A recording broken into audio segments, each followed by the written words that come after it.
तो भाई साहब, माता वैष्णो देवी यात्रा, पटनी टॉप और बाहू फोर्ट के बाद जम्मू वीडियो सीरीज में आज हम बात करने वाले हैं सुध महादेव मंदिर के बारे में। लेकिन इनसे पहले हमें गौरीकुंड और मानतलाई मंदिर के बारे में जानना होगा।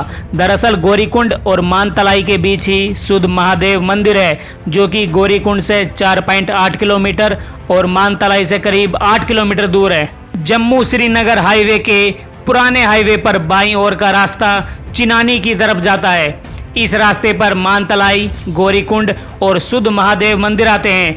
दोस्तों, जैसे ही हम उधमपुर के रास्ते से आगे की तरफ बढ़ते हैं तो मानतलाई से दो रास्ते अलग होते हैं। एक खुद होते हुए पटनी टॉप और बटोत की ओर जाता है, तो दूसरा मानतलाई से 9.5 किलोमीटर लंबी चिनानी नासरी टनल होते हुए सनासर लेक की तरफ जाता है। वहां से आप बटोत होते हुए पटनी टॉप भी आ सकते हैं। इन सब जगह के बारे में हम अपनी अगली वीडियो में बात करेंगे।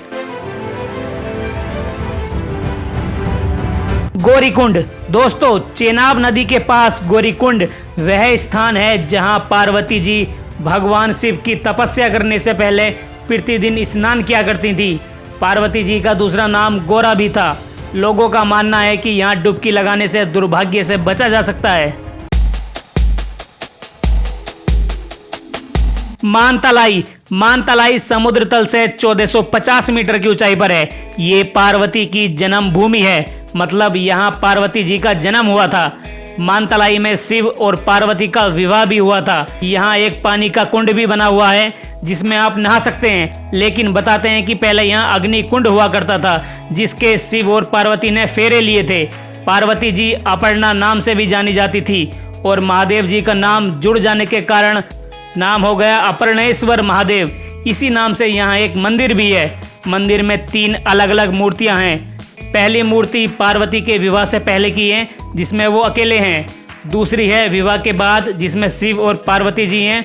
और तीसरी मूर्ति है शिव, पार्वती और गणेश जी की एक साथ वाली। अपर्णेश्वर महादेव मंदिर के बाहर एक मूर्ति है। बताया जाता है कि ये मूर्ति खुदाई करते समय निकली थी। नंदी बैल की भी यहाँ 2 मूर्तियाँ हैं। आगे वाली नंदी की मूर्ति मंदिर के निर्माण के समय की है और दूसरी वाली जो पीछे वाली है वो जमीन की खुदाई करते समय यहाँ निकली थी। मानतलाई मंदिर के पास एक प्राइवेट हेलीकॉप्टर पट्टी भी है, जो अब कई सालों से बंद है। सुनने में आया है कि अब मानतलाई के पास ही अंतर्राष्ट्रीय योग सेंटर बनाने की भी योजना चल रही है।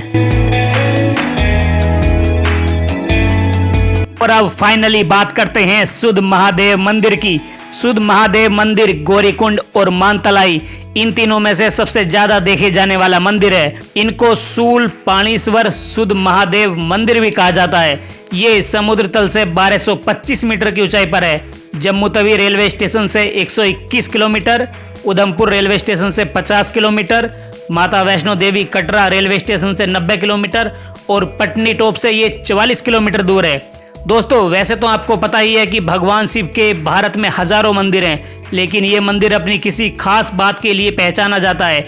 इस मंदिर की सबसे बड़ी बात यह है कि ये आज से लगभग 2800 साल पुराना बताया जाता है और यहाँ पर एक बड़े त्रिशूल के 3 टुकड़े जमीन में गड़े हुए हैं, जो स्वयं भगवान शिव के माने जाते हैं। इसके अलावा गुफा के अंदर भी एक त्रिशूल पहाड़ में गड़ा हुआ है। इन त्रिशूलों को देखते हुए ही चेनानी के प्रथम राजा रामचंद्र जी ने 15वीं शताब्दी में सुध महादेव मंदिर का निर्माण करवाया और उसके बाद एक स्थानीय निवासी रामदास महाजन एवं उनके पुत्र ने इसका पुनर्निर्माण करवाया। इस मंदिर में एक प्राचीन शिवलिंग, नंदी और शिव परिवार की कुछ मूर्तियां हैं।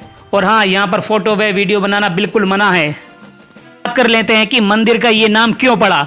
पुराणों के अनुसार माता पार्वती मानतलाई से यहाँ एक गुफा में प्रतिदिन भगवान शिव जी की पूजा करने आती थी। एक दिन जब पार्वती जी पूजा कर रही थी तो सुधांत नामक राक्षस भी इसी गुफा में महादेव मतलब शिव जी की पूजा करने के लिए आया हुआ था, क्योंकि वह भी उनका बड़ा भक्त था। जब पार्वती जी की पूजा समाप्त हुई तब उन्होंने देखा कि सुधांत राक्षस भी वहीं पूजा कर रहा है। अचानक राक्षस को देखकर पार्वती जी घबरा गई और महादेव जी को पुकारने लगी।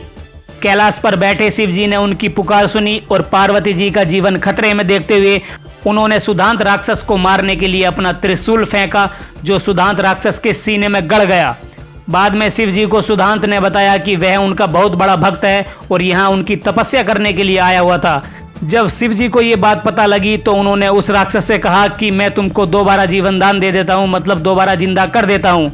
तब सुदांत राक्षस ने अपने दोनों हाथ शिव जी के सामने जोड़ते हुए कहा कि हे भगवान, आपके द्वारा मृत्यु होने पर मुझे मोक्ष प्राप्त होगा, कृपया इस मोक्ष से मुझे वंचित ना करें, मुझे मरने दें।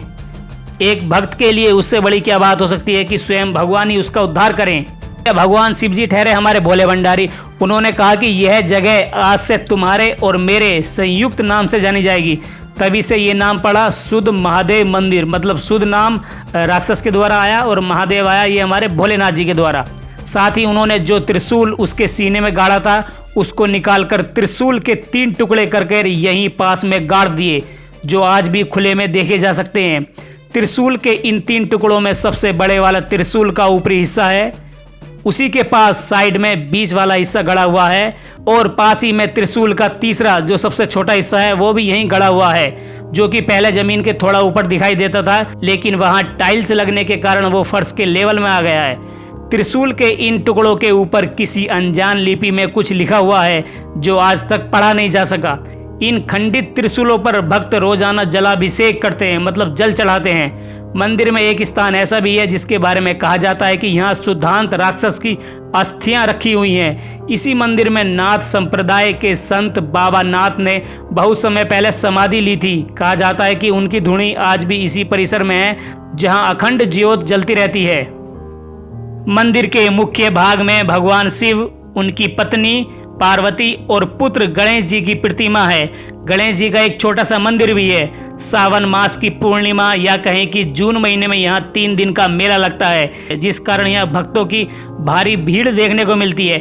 इस उत्सव में पारंपरिक नृत्य और सांस्कृतिक कार्यक्रम आयोजित किए जाते हैं। मंदिर के बाहर निकलते ही पाप नाशनी बावड़ी है, जिसमें पहाड़ों से हर वक्त पानी आता रहता है और आप चाहें तो उसमें स्नान भी कर सकते हैं। और मान्यता है कि इसमें स्नान करने के बाद ही मंदिर के दर्शन करने चाहिए।